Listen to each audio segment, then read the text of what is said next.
Ladies and gentlemen, welcome back to 7th Esports World Championship here in Seoul, South Korea. My name is Reed Rapid Melton, and of course, joining me tonight, Marika Aki. Okay, I was like, Aki. The support player for South Africa's representative team here at IESF. How have you enjoyed your time here in Korea? It's been amazing. These people, these teams, they experience the ping.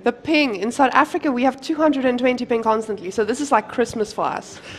Yeah, it's like you're instantly challenger when you come over here. And speaking of challenger players, we've seen a lot of incredible plays so far here. Specifically that last game, Korea just absolutely dominant. You got the colorless Bard plays, the Chieftain Lee Sin plays, not enough bans to go around, and it's going to be interesting to see what kind of adaptations Serbia bring in here to game number 2. I don't think they're going to ban Kindred again. I can say, oh, okay, Korea banned Kindred, never mind. No, well, Elise or GP, which one do you give to them? Do you give them Varus? You can't really give them Varus. I promise you don't give them Varus. We'll see what they do give them as we jump in here to picks and bans here coming up in just a second. Game number 2, our second semifinal of the day, as Korea takes on Serbia.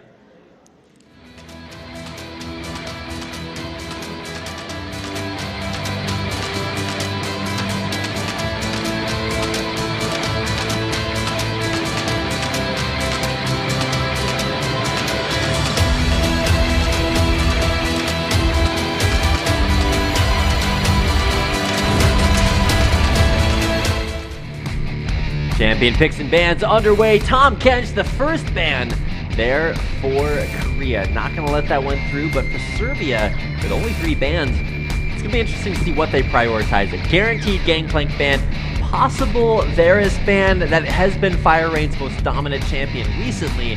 See if they do let him through. And there's the Kindred ban actually still from Korea. You go ahead and take that one off the field. Exactly the same bans in exactly the same order, but Serbia will have to get rid of something here because they're not first pick. They can't give them Lee Sin again. So I'd expect a second ban here on, or second ban Lee Sin for Serbia. A really dominant play there for Chieftain. I think Korea Lee Sin has been a meme for a while, but it's going to be exciting to see whether or not it's left through again. First pick available for Korea. For Serbia, they were able to grab the Rek'Sai early on, and Lee Sin just tore them apart. So coming in here, their last ban, is it going to be Lee Sin? Is it going to be Varus? A lot of power picks here still left. well, they didn't ban the Twisted Fate this game, so maybe Serbia pulls something out there with the Twisted Fate. It's going to be interesting to see whether or not they want to ban champions they have struggles with, and that's exactly what they're going to do. The Rek'Sai ban, not going to give that one to Chieftain. It's still a champion that you can use to snowball the game a lot early on, but I mean, spoiler alert, he's pretty good at Lee Sin if you guys got a chance to watch the first game, and insta first pick for Korea.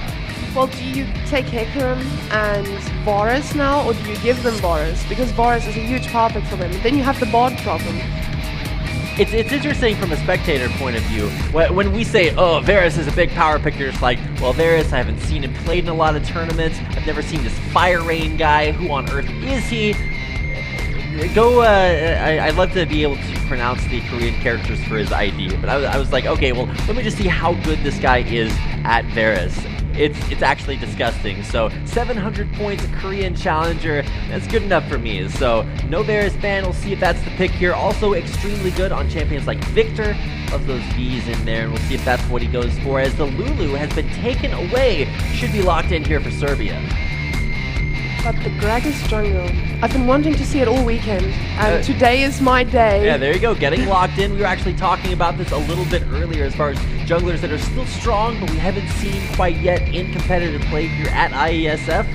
Gonna get locked in there, but oh my gosh, I'm starting to see some deja vu here. Korea getting 2 of their strongest power picks from game 1. Now Fire Rain won't be able to pick Lulu. We'll see if he decides to lock in another one. Powerful champion. It looks like there could be a tiny issue. Bard, a little bit more than a tiny issue. Colorless, and ain't broke, don't fix it. Just going right back to their roots. The strong champions in game 1, looking to be strong here in game 2.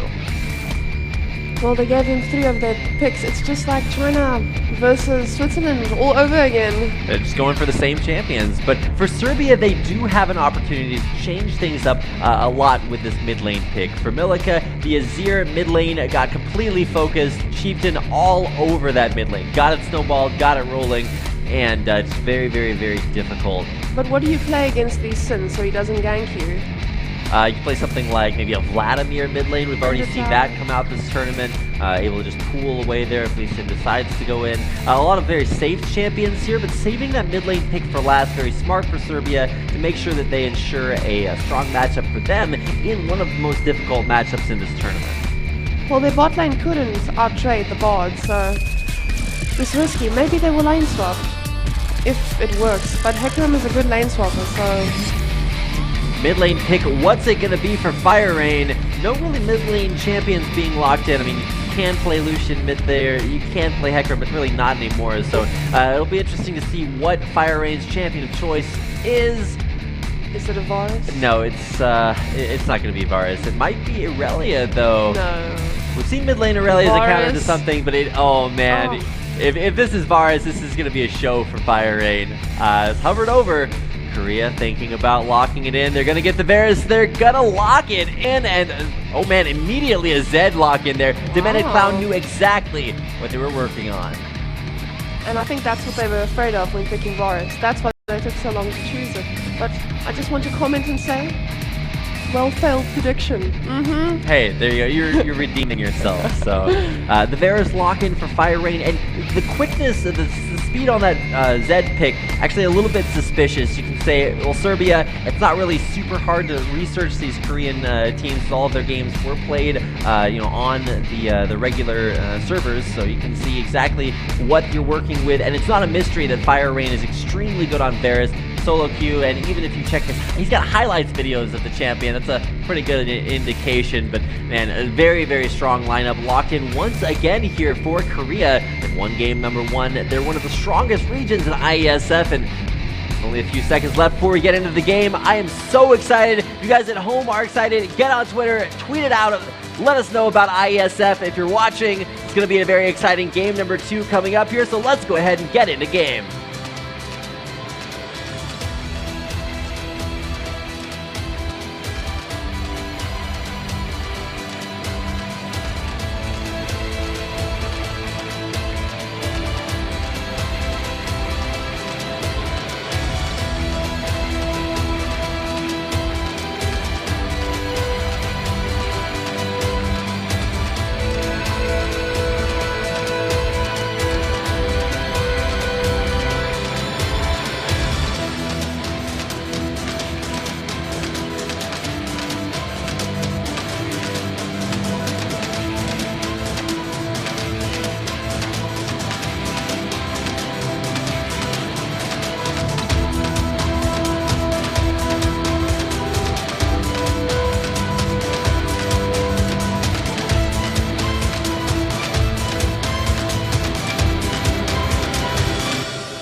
A little bit of a delay here as we do have a small error with the runes here, which means you get to see our beautiful faces for a little bit longer. Selecting the wrong runes, got to go in for a quick restart, but we should be able to get that game on your screens here in just a second. I was super excited. I was like, all right, we're loading it. Oh, just kidding.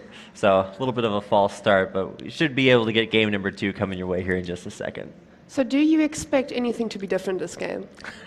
Man, I've watched so many highlight videos of Fire Rain's Varus that I'm just like, I'm trying to be impartial, you're right? So I was like, okay, well, let me do my equal research for both teams. I was like, okay, the Serbian squad, not a team that I necessarily expected to see in the semifinals, but then after I watched some of their semifinal games, or their quarterfinal games, actually pretty ridiculous. And then you go over and see this Korean team that's made up a lot of individual talent that has played together strong enough to be the strongest Net Cafe team in Korea. And yes, they're literally a Net Cafe team. I'm not just using that as a meme to mean that they're a bunch of amateurs coming together. In this case, they actually really are, and it's been really impressive to see how they've banded together, not only just using their individual strengths, but coming together to sort of win lane and then win the game immediately afterwards. But a little bit more finesse than that, especially things like Colorless's Bard, knowing exactly where to roam, a very strong Lee Sin performance. I mean, it's strong enough to get first picked again. So if you liked what you saw from Chieftain in game number 1,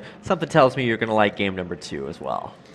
Well, I just hope this Gragas can perform, because he has to keep up with this Lee Sin, but he has the potential to gank, just not as much, but a lot more than Rek'Sai in this Anytime case. you say Gragas has to keep up with somebody, I'm initially skeptical, because when I think of champions that keep up with other ones, not top on the list. But let's go ahead and take a quick break before we get into our second game of the day. I promise this time. So let's go ahead, loading into game number 2, Korea versus Serbia.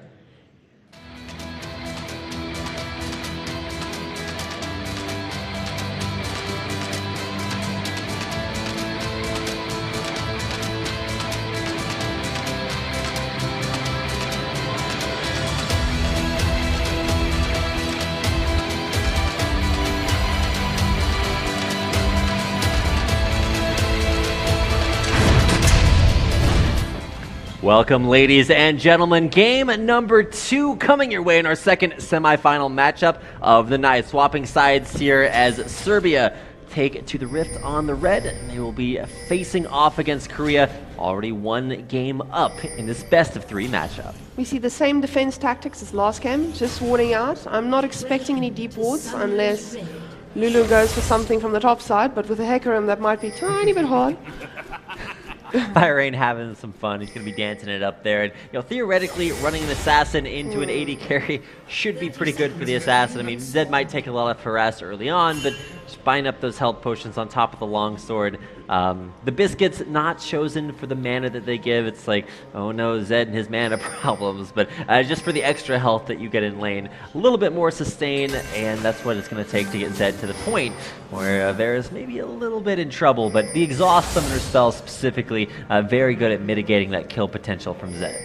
But Zed has been buffed, so the speed of reaction, I hope it can pop for us, because if we can get a game 3 here, I don't know, the bans. Will they ban Lee Sin at last? If they get another chance to do that and they don't, then I don't know, it's maybe a wasted opportunity. But at least for now, like you said, a few interesting picks. Now, we don't see Varus every game, at least not competitively, and it is a power pick here, so definitely something to put some focus on. I'm not going to reiterate that too many times. But on the other side, Zed, like you said, buffs, definitely a lane to keep an eye on. Another thing to talk about is the way that this start's going to go. We don't see traditionally a whole lot of double jungling in the preseason patch, as it's just not quite as effective as it used to be. You generally want to get your champion in lane, but that is the start that is going to happen here for Serbia as they do start this one out. But Colorless always coming in for the blue buff, so close. Pulling off, I like to call that one the Afro move after I saw him do that in LCS, but it's a very, very strong play there. Level 2's coming in here, ignites onto Colorless. He's going to be forced to flash away. There's the magical journey coming through the wall there. Colorless will get body slammed. Will he be able to run away from this one? Barrel in for the slow and first blood, Colamax. And that is how you make people cry. Or people yell. We have some very vocal Serbian fans in the audience. Super happy for this early lead, and it's going to be a little bit interesting to see what the reaction to this is. And one reaction from the Korean team, Chieftain Lonely in the enemy jungle, will be stealing away that red buff after a little bit of extra time taken to kill off the Bard. And it's really cool to see Korea turn a weakness and losing their support into a strength off of going for that counter jungle. Well, we see Alistar getting some deep vision, but they're getting caught in jungle. Fire Rain walking forward. Milka, though, in melee range. There's that Thunderlords, but all the flash in. There's the headbutt. Lonely very low, and Colamax grabs another kill. Hiding backwards, the Korean team not wanting to fight after losing their Hecarim. And, okay, that's 2-0 Lula. That's one way to start the game. And that's how we know Serbia. This is what we're expecting, I'm sure. I'm not sure if I was expecting a 2-0 Lulu in 3.5 minutes. It's a little bit exceptional, but he's going to be a very strong power pick here, teleporting down to the bottom lane. And for Colamax, like we said, very strong on lane-dominant champions, likes the range versus melee advantage, so things like Nidalee, things like Gnar, and now Lulu being played in that top lane matchup. But he teleported into a Lucian lane, so he's probably just going to be in that 1v1 as probably looking for some roam opportunities from Colorless, which is pretty much his MO for game number 1 as well. You mentioned last game that Lulu isn't really that much of a threat early game if she has a tiny bit of a lead, but 2 kills, this might make quite a difference. And you'll actually notice a double Doran ring start, so not really good scaling items. He's just saying, hey, I have an advantage. I want to be able to be as strong as possible, as quickly as possible.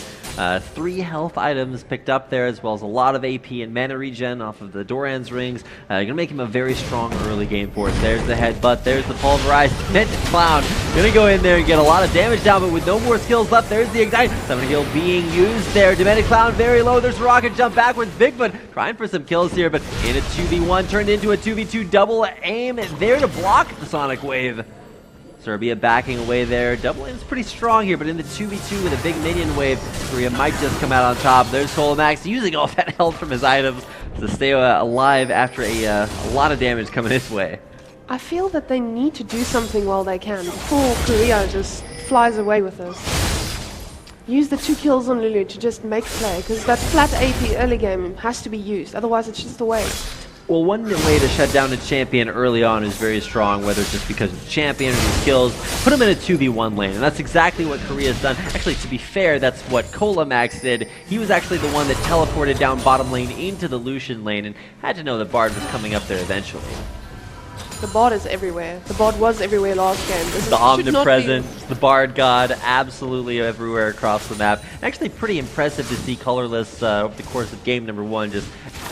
Like you said, just everywhere. So, got to keep an eye on Colamax, though. Is the bottom lane the right place to stay? It's going to be a 2v1 as we notice Vulcan Bop and Colorless all the way back down to bottom lane. But we'll see what the reaction is here from Korea after a somewhat shaky early start. Milika is staying in this game with farm. I thought early game might be a bit harsh for him, but he's been doing it well, and he's level 6 now, so we should see some plays. Oh man, level 6 is already starting to be hit there. 2 levels over his jungler. That's actually pretty impressive, and more importantly, a level 6 advantage over fire range. So we'll see if he can put that to use. They are in lane versus each other. No jungler presence around there, so to speak.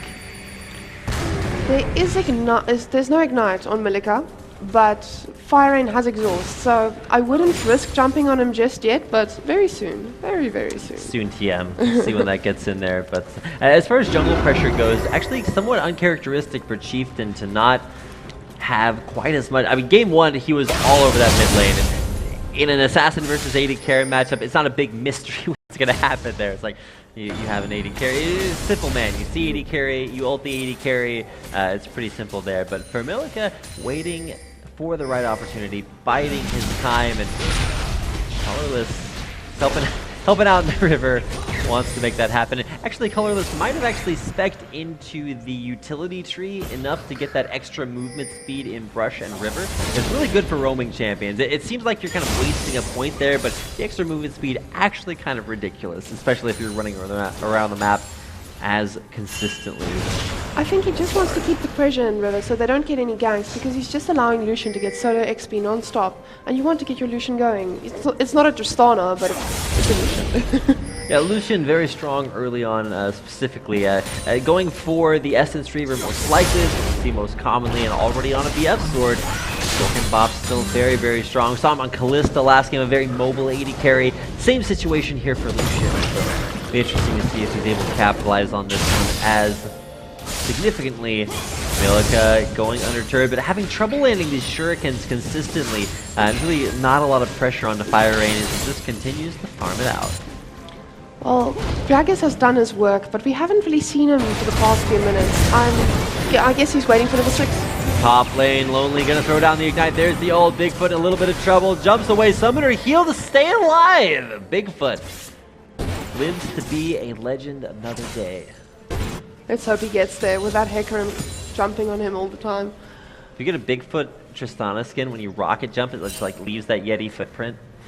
The Yeti knows the way. There's no Nunu in the game, so no competition there for the Yeti name.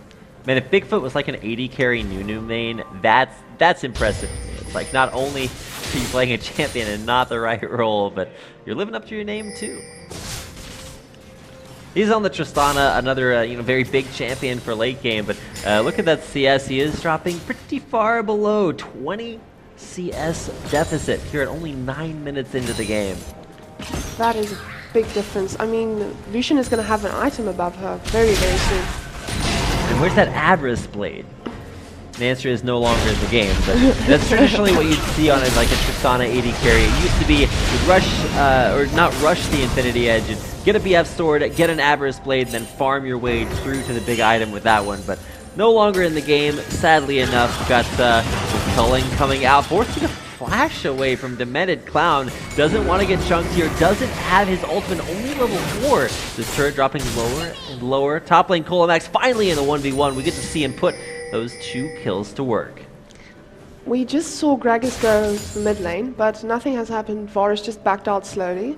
I think they're waiting for this, to get that Varus to die, and very soon. To be fair, that lane is a lot more passive than I expected. And one interesting itemization adaptation in the mid lane, going for just straight up attack damage. No Tears of the Goddess, no scaling, no Mana Moon, just straight up AD as much as he can get. That's going to be a Varus that hurts a lot, but will not have the mana sustain to be able to consistently throw out those piercing arrows, especially like no mana potions. He does have that corrupting potion, but still not quite as much as you'd expect before the preseason patch. I wonder if they are going to make play here. Hecarim has TP if they want to. No. There is the Bard. Ult's not going to land the ult, but will get that stun against the wall. Once again, Demented Clown only level 5, so no unbreakable will. There's the extra movement speed given by the Bard Shrine, but Bokabob he's walking forward. He's very confident in his ability to duel. He's got some help coming in there from Chieftain. Everyone. Milika is... Oh, I thought he was going to get a kill. Magical Journey there, perfectly timed Q to avoid the explosive cast. Chieftain just all over this, and now double aim. Forced to go backwards, there's Sonic Wave, flashed away from Chieftain, still walking forward. Looking for another opportunity, there is the teleport. Huge ult coming in from Lonely. There's a snipe by Chieftain, doesn't get the opportunity to go forward. Just kills him with the Sonic Wave, the power of sound. Grabbing in the second kill of the game. The problem we had there is the fact that Varus was just baiting Zed from going into that, where he could have just ran and gotten a kill, get out, but he turned around for that Varus. And now Korea looking to secure their second global objective of the game. They've taken down one turret, looking for their first dragon. Down to 2k HP, no jungler in the area. I think directed cameras there are going to assume that Dragon's just going to die. It does, and that is the first 2 global objectives of the game for Korea. Korea has a 2k gold lead. It's not huge, but it's something, and it shows. They might try pressure this tower soon.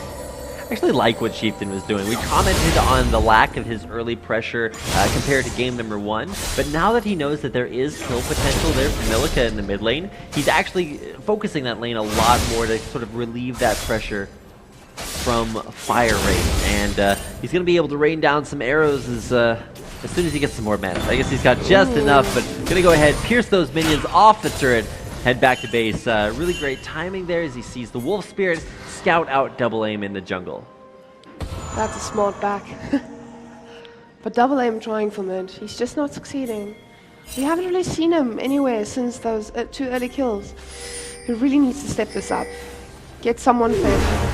Bardol coming in. Oh, a flash forced out. How scary are those Bardol's insta-flash there from Zed?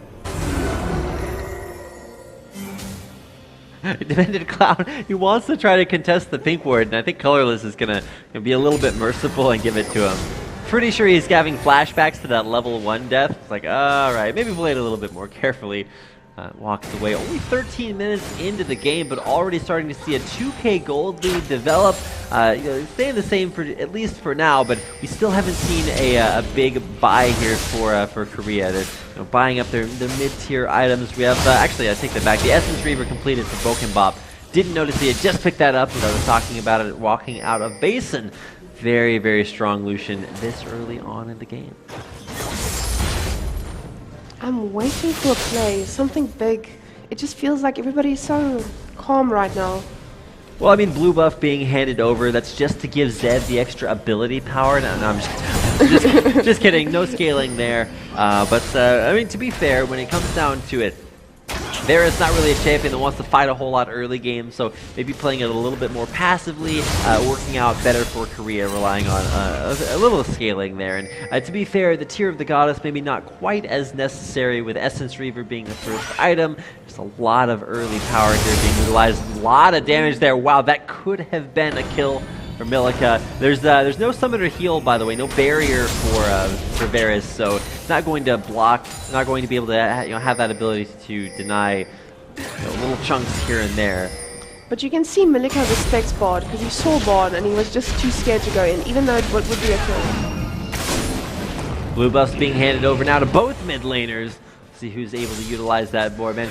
You gotta give it to the Korean representatives here. Fog know exactly where they need to put their focus. So Fire Rain has a weak matchup in the 1v1. Why not make it a 1v3, or in this case a 2v3, and just really use that ranged advantage? Support, mid lane, bottom lane, all three very strong ranged champions. Able to put a lot of pressure here on this turret. Nice culling, half health on Milica. Now top lane, we've got a flash forced out on Nicola Max.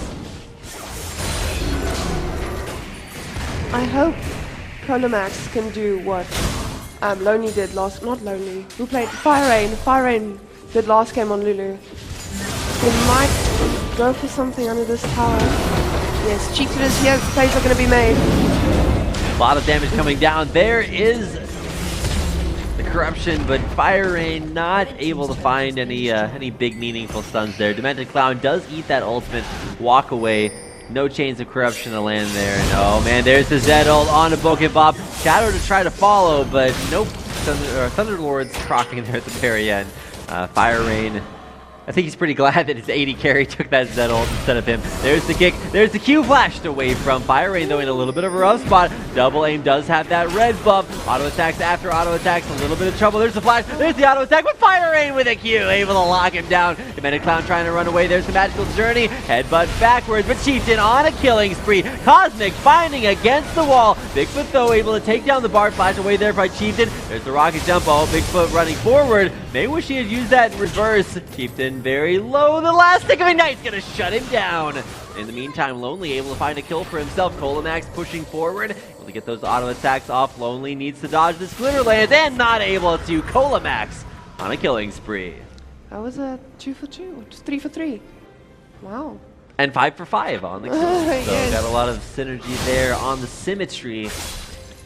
But 17 minutes into the game, it's important to see where those kills are. 3-0-2 losing Colamax. I was like, wait a second, he has a killing spree, and that's because he hasn't died since he got those 2 early kills. But as our very helpful observers are indicating, 50 seconds left until Dragon comes back. So it'll be interesting to see, after a little bit of an even fight, who's going to come out on top when Dragon is contested. Both top laners have TP, so they might both be going for top. Yes, Hecarim's also moving top just to push this out for Dragon.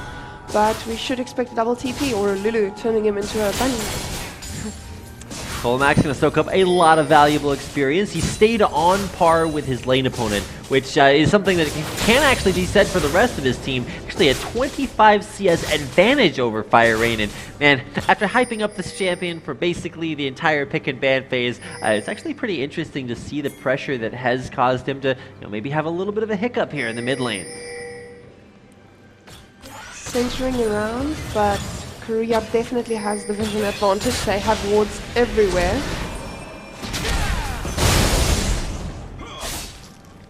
I'm thinking of the literal interpretation of that. Like, if you actually had wards everywhere, it'd be a little bit ridiculous. You can actually do that with a Sightstone on the fountain, or at least you could for a while, because you could just continually refresh the wards and just like absolutely spam it. But of course, the good old season 2 days. Oh man, good times. Buy Infinity Wards. Awesome game studio, by the way. But also, when it comes to League of Legends, both of these teams super good. For Serbia, undefeated on their way there. Korea can't say the same thing. They actually dropped a game to Romania on their way through in the quarterfinals. Kind of a big surprise, at least when I heard that. I was like, wow, the team, the country that has won IESF for years on end, actually starting to have some struggles. Now, we haven't seen them struggle here in the matchup versus Serbia, but this is a much more even game, at least when you compare it to game number 1. So, seeing if Serbia are going to exert enough pressure to push them back away. There's a nice culling. And a little bit less of a nice Bard ultimate. Demented found though nice front lining, but Colorless looking to go back in. Where's that Tempered Fate to come out? Actually saving, or actually, yeah, did use it there. Not some great effect. The double aim trying to body slam his way away. Nice follow there on the Hecarim. Big wild growth to keep him alive, but not alive for long enough. Minor slow there off the hail of arrows. A double kill for Lonely, but I think that's all the kills he's going to get. Milika did not proc his ult. This is a big problem. Yeah. It's a great way to even just use it defensively and avoid damage, avoid dying, but didn't use it at all. And now, when it comes to the mid game, 20 minutes in, Korea, like we said, very even in the last fight, but in that fight, a solid win, able to push through for not just the team fight win, but also taking down that second tier turret objective, and just really looking to snowball that from a team fight into a turret, into a red buff steal, and just getting one advantage after another. I feel they might surprise us again with a little early Baron or some Baron pressure, just to throw Serbia off. Well, to be fair, with a magical journey, you can actually go wherever you want over the Baron wall, maybe get some clear out some sneaky ward coverage, but no Barons just yet. It's only just now spawning. Rest in peace, Rift Herald. We've seen saw the Chinese team take quite a few Rift Heralds, but aside from that, I haven't actually seen a lot of priority to that. Maybe a little bit new here in the preseason, so teams might not know exactly how to use it to full extent. There's also a few ways that you can like keep the Rift Herald's eye open so that you can take it down like super early, but haven't seen that technique utilized just yet. So the biggest thing, at least for now, that we're seeing mid game thoroughly upon us. Where do the strengths lie for both teams? We've seen a Rod of Ages, now looking for some actually hardcore ability power there for Colamax. But on the other side, a lot of strength. Once again, big surprise in the jungle on Chieftain's Lee Sin, crushing through the early game, and now as we look up towards top lane, a lot of extra pressure up there. Chieftain's there for moral support as they take down the turret, but anybody shows up top lane, he's looking to go in. I'm hoping Lulu can keep him off this tower, but... Ignite going down there, kill potential possibly. Ult forced out as Lonely goes back in and backs back out. What will the next play be? What is the next objective? Tower? Baron? I mean, really, just kills. find an idea, go for it. It's like, what's the shot call? It's like, okay, well, let's go pressure Baron. So a lot of great opportunities to do that. Pink wards in 2 members or in the inventory of 2 members on the Korean squad. Fog, great at mitigating the fog of war. I'm not sure if that's where they got their name from, but good job handing off blue buffs consistently to Fire Rain. Even though he dropped down a little bit in CS, he's actually down about 30 there in the mid lane. Haven't seen a lot capitalized on that from Milika. He's kind of struggled to not only just get his ult off, but to be able to find himself kills even after that advantage in the mid lane. It worries me that they banned Elise every game against Korea. It just shows you that they're more scared of its Elise than its Lee Sin. I mean, how good is your Elise that they're scared enough to leave up the champion that you already know he's good at? Jamming out, heading back to base. Lonely looking for most likely a Frozen Heart. Head back, and there we go. Frozen Heart, second item, right on par with his build from game number 1. And here in game 2, I just want to see how Serbia used their strengths here, because you can't guarantee that you'll get ahead, but when you do, you need to be able to have a game plan for that. So Serbia, for them, we've seen Lulu be very effective in team fights at mitigating damage, but the team itself not really willing to play around it. There's the culling Demented Clown, almost dead right there. The piercing arrow so close, yet so far. Lucian, such a great champion right now. Double aim, maybe in a little bit of a rough spot. Nice zoning shadow from Milika to reset things. Say, hey, let's fight another day. Colamax versus Lonely. And Lonely is so confident in there. He's so confident in that matchup that he built a Frozen Heart versus an AP champion. Now, oh, Lonely gonna get knocked around, ulting out. There's a big engage by Demented Clown. He's gonna go ahead and turn on that damage reduction. Milika kicked way back into the team. He is dead before this fight really even starts there. Lonely running forward. Still running forward. Okay, now running backwards there. Magical's journeying way off to the other side. Big Cosmic Biting looking to come in. Does latch. Double aim against the wall. Chieftain's going to pin him against it and take him down for the 11th kill of the game for the Korean squad and their 5th turret taken down. It felt like there was more of Korea than there was of Serbia in that whole team fight. Well, I mean, more when you champions. insta-kill the AD carry, you're going to have a bad... Or the mid laner, Milika this time not consistent on his ultimate usage. Missed it in the last fight. Hit it that time, it still wound up dying. And oh man, this game is going to be very, very difficult for Serbia. Pushing into the base, Korea not overstaying their welcome. Willing to just take the win, take the inhibitor, back away. Now I'm going to ask you the question I asked you the first game. Can Serbia make a comeback? If they do, it's going to have to be off some pretty incredible Lulu play. For Colamax, this is where you kind of feel bad for playing Lulu, because as strong a champion as it is, it's a strong supportive champion. Oh man, a lot of damage. Oh no, Milika! Hit that shadow button going back in. There's Bigfoot. What? Jumping forward. That is an aggressive direction. It winds up with him going down. Nice knockback there from Demented Clown to stop that engage from Lonely. Hecarim ult is down. Shuriken's thrown out. Chieftain very low. No AD carry here for Serbia, but they're still pushing forward. Low health bars on everyone. Lonely push forward. There's a shutdown for Milika. Can they turn this one around? There's the ultimate coming back up for Zed. There's the death mark. It's coming down for a triple kill. Got the camera, this highlight reel's coming in. There's the Quadra going through the wall there, latched against it. Double aim not able to help secure the Penta, but 4 kills in a row from Milika. You asked the question, how does Serbia come back? Looks like they just gave you an answer. Yes, that was really beautiful. I think that's what we've been waiting for from Zed. He's been trying so hard, but getting exhausted every time. But Bigfoot getting caught like that. It's all planned, deliberate bait, 100% part of the strategy. But, I mean, it did work out. You take the AD carry down, but maybe overextending a little bit too far. Some low health bars after the fight. Korea, I said they weren't overstaying their welcome in the base, but they just got taken down as they disengaged. And that's going to be a dragon, the first dragon of the game for Serbia. Definite comeback potential here. And that at least eliminates the 5th dragon for the early game at least. So like 42 minutes at least? It's going to be a very long way away. And I never really expect to see Dragon be a win condition anymore, or 5th Dragon be a win condition anymore. Games end so fast in the preseason. Like you're playing the tutorial, you're just like, all right, 25 minutes, time to end the game. A lot of snowballs, very, very effective. And hey, with 4 kills, getting that snowball rolling, interesting to see all that gold thrown into a Quicksilver Sash, though. Milika wants to be able to be mobile, be effective in these team fights, but we talked about Baron earlier. Better talk about it now. Korea starting it out here. Let's see if Serbia can put those 4 kills to use. Bardold in, catches 2, and there is double aim in the front lines. Kicks backwards, big knockups, and there's actually double aim going down. We're going to see 2 kills immediately. Shutdowns in there, Pokemon kiting backwards. Korea in there with a triple kill, looking for the Quadra. Didn't they get it? No, Pokemon grabbing one of those kills there. A 4-for-0 exchange, and Korea back on the Baron. And it gives them a free one, of course.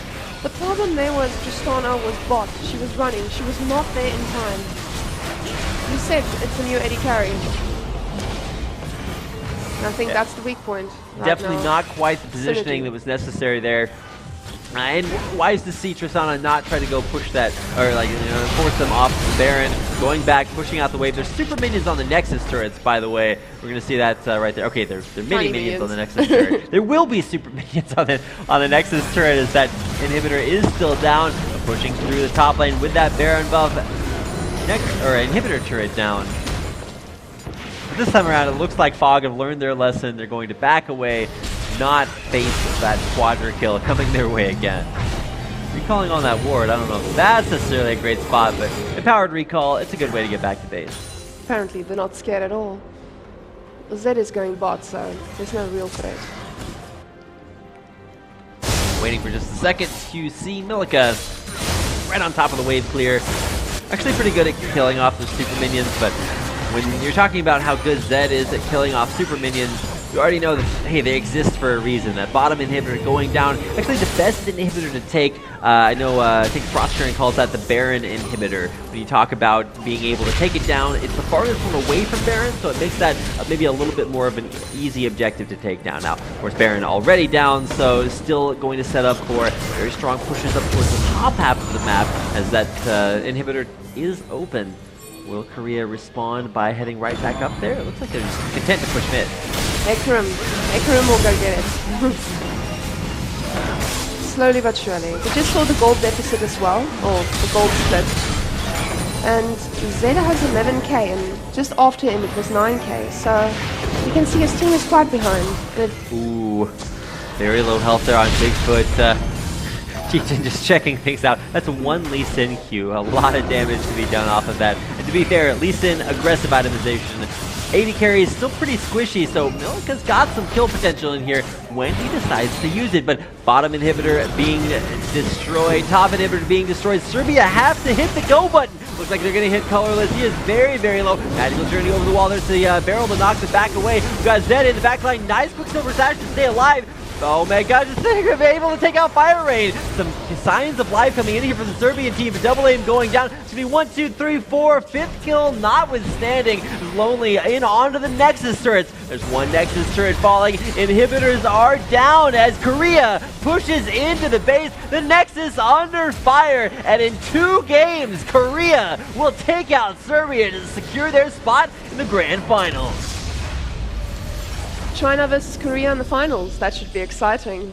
Two of the strongest teams here in the tournament, and just incredible to see them work out this way. A win for Korea here allows them the opportunity to continue their dominance in League of Legends at IESF, and knocked out of both of the other esports competitions. This is Korea's last chance at securing a first place finish here at IESF. Well, Kalilis just made Bard viable, so anything's possible. Yeah, Bard, if you're talented enough, you can make some very, very big plays here. You see the Serbian squad actually pretty hyped about those games. They played very, very well during the second one. And now we're actually going to take a look at the results from the tournament so far. So we just got a chance to see Korea pick up a win here, and China, of course, pick up a win previously. And you can see those there represented on your screen. 2-0 victories in both of those situations. Both semifinals out of the way. That means the only thing left is the grand final matchup coming your way tomorrow. So you don't want to miss tomorrow's grand finals for every game tomorrow. It's the last day of IESF, and I am excited. I was excited for today, and we had some incredible matches. But tomorrow, this is what the brackets look like. Korea crushing Romania 2-1, though. Maybe not quite crushing, but second matchup versus Serbia, dominant 2-0 win. I am surprised. This was amazing. I thought because Romania took a game that Korea had a weak point, but Serbia gave them a go initially, but you can see. Right. They're Korea. Yeah, Korea very, very strong, and very impressed to get a chance to watch a very strong roster being fielded by that team here today. It's going to be exciting to watch them play against China tomorrow, so you do not want to miss that. Hit the follow button. Let your friends know about IESF. If you guys want to check it tomorrow, that's going to be where all the excitement's at. So it's actually going to do it for our broadcast here today. We've had some great League of Legends, StarCraft 2, and Hearthstone action. You don't want to miss the finals tomorrow. So make sure to come back then, and like I said, is going to do it. Big thanks to the audience for tuning in, co-casters, production crew. It's been a great day of IESF. Alas, it's drawing to a close. So thank you for watching. We'll see you back here for the finals tomorrow.